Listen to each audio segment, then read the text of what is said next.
Hi, I'm Stephanie Straw with Board Game Geek here at Origins 2017. Joining me is Brent Dickman with Elf Creek Games, and we're going to talk about End of the Trail.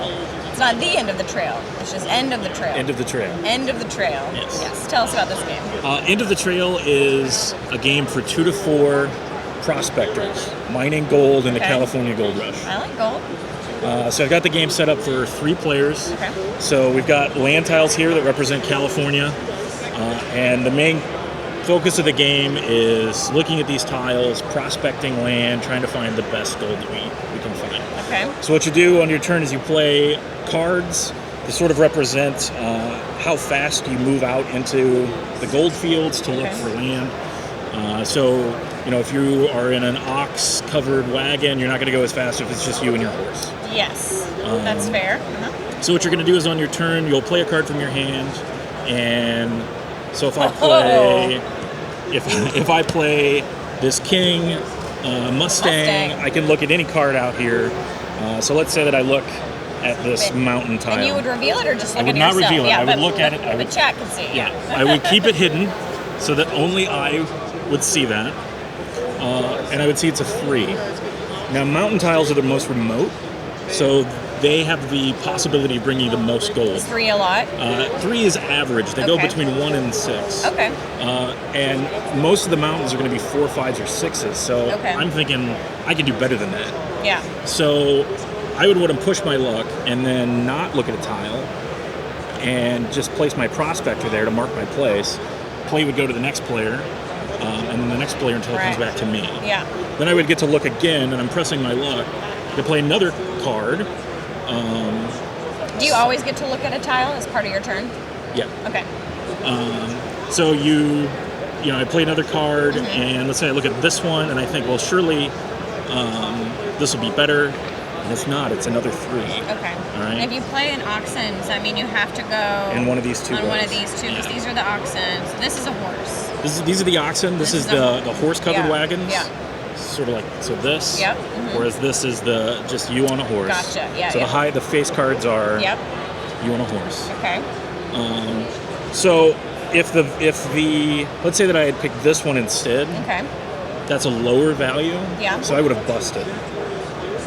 Oh, really? So there's a risk. There's a gamble. But it's on your honor, though. It's on my honor. I mean, we're going to be able to look at the tiles. That's right. At the end, you'll be able to look at the tiles and find out if you were playing with a cheater. You can. That's why you mark your spot. So if you're afraid you're going to forget, you can just look and be like, okay, I was on a 3. Yeah. Now I look at this one, it's a 2. And I'm thinking, oh, that's not good. But I can bluff, right? And I can say, oh, that's really good. Or maybe I don't want to say anything. Yeah. But I have to stake a claim, put a little prospector's tent out there. Yeah. And so every round you're going to be placing 1 tent. Okay. You're going to do that 3 times, 3 rounds, so that you place 3 tents. At the end of every prospecting phase, you're going to look. You're going to look at the cards that you set aside for the phase, and you're going to put 2 of them over here in a poker hand that you're creating. Okay. So it's set collection, but because we're in the Old West, we're going to theme it around poker. Okay. All right. So if you look at this, I've got all hearts, so that's a flush. Yeah. But I do have a 9 jack. King, I could be going for a straight flush. And this matters because at the end of the game, after the 3 rounds, the person with the highest poker card is going to get a 4th claim. It's like they won a claim at the poker table. Highest hand? The highest poker hand. Yeah. And there's player aid, so if you don't know poker, you're not betting and all that kind of stuff. It's it's basically just set collection of the poker theme. So it's like you won another mining claim. Is that this one? This is a very special claim. This basically represents you get a bunch of your buddies to come out and a whole bunch of you stake a claim so that you can defend it, because there are these special cards, action cards like Claim Jump, where if I think this is a really good claim that you've taken, I can play Claim Jump and I could put a tent there, and now we have to share it. Okay. But if I put this tent there instead, I force you out. Where do I go? You go adjacent. And I pick or you pick? You pick. But now you may know what some of those tiles are. You may not. Right. You may have been bluffing, so I may actually help you out. Yeah. Maybe this was a horrible tile and that's a better tile and you knew it, but I didn't. So what happens if you bust? Are you out? Are you done? No, if you bust, you're just forced to take that tile. Okay. Yeah. Yeah, gotcha. Whereas you might not have wanted, you wouldn't have wanted to take that too. Yeah. Just so you know, I would have had a better hand. Yes. Now, and I gave you those because at the beginning of, you can go ahead and put those down. Okay. So you have an ace. And the aces have special abilities. Yeah, all the aces have special yeah. abilities. Yeah. There are 13 special action cards out of a 52 card deck. Okay.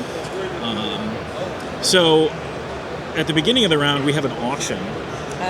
Where the 3 players would be competing for 2 sets. So this would be a set of cards, and this would be a set of cards. So I would totally want that set with the ace in it. Yes, but you have to worry because... I don't worry. Well, you should worry because this is a 7 and 8 of heart, and I have a 9 and jack of hearts. So I would be 1 card away from a straight flush. And I know that I have 3 of the 10s, but I don't have the 10 of hearts. That's right. It is right there, though. It is right there. That was a mistake on my part. You don't know. Where is the 10 of hearts? You don't know. Is this the 10 of hearts? Is my whole card? So you would have to decide, do I want to stop him from getting this, or do I want 4 aces? Yeah. And so all the cards have these 3 uses where you're trying to do the set collection, yeah. You have the action for prospecting, and you also have money to pay by discarding cards to win the auction. Yes, okay. So you're going to do that. How high do those usually go? So sometimes no one cares, and maybe it'll go for $3. Other times it'll go for, $14, and somebody will discard their entire hand. Wow. Just to get those 3 cards. Do you bid on them like one at a time? You bid at one set, so one row. So like on my turn, I bid $4 on that top row. Yeah, and so it would go to me, and I'd say... And I discard to show I do that yet, or no? No, so we would go around the table, and I'd say, I'll raise it to $5. Crap. And then they would say, because maybe they would just be very worried, probably, right? Because you're looking at 4 aces, I'm looking at a straight flush. They're not really showing anything. And this is at the end or the beginning? This is the beginning of the turn. This is the beginning. Okay. So you do an auction. So you would not have played cards yet? At the very beginning of the game, you get 6 cards in hand, and you put 1 card face down. Okay.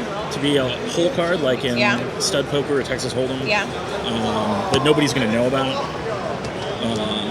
But you know. Yeah. So that you can, maybe you're going to bluff. Okay. So you guys don't know that I have aces, though? No, not until you start. Not until the game starts to progress. Yeah. And at the end of the first round, you're going to play 2 cards down. At the end of the second round, you're going to play 2 cards down. And at the end of the third round, you're going to play another 2 cards down. And then there's going to be a showdown where everybody makes the best poker hand possible. Yeah. And the winner gets that extra tile. But you do get some, you would still get some points. For 4 of a kind, you would get 3 points. But if I did get that straight flush, I'd get 4 points and the tile. I wouldn't let that happen. Yeah. So when you discard your cards, will you have less cards to play then? At the end of the round, you always get drawn back up to 5 cards. Oh, okay. Gotcha. Okay. Cool. About how long does this play normally? 20 to 40 minutes. So if you're really down with the rules and you're a fast player, 2-player game would be 20 minutes. If you go up to 4 players, it can take 30 to 40 minutes. So which card do you think has the most money on it right now? Well, I know what they all are. Do you? Yeah. Cheater. Oh, that's it's a good setup. Yeah, it's a good demo. Yeah. That's cool. So when can we check this game out? Is it available now? Or? No, we'll be kickstarting it in mid-September. Okay. So you can go to our Facebook page, facebook.com, Elf Creek Games. Yeah.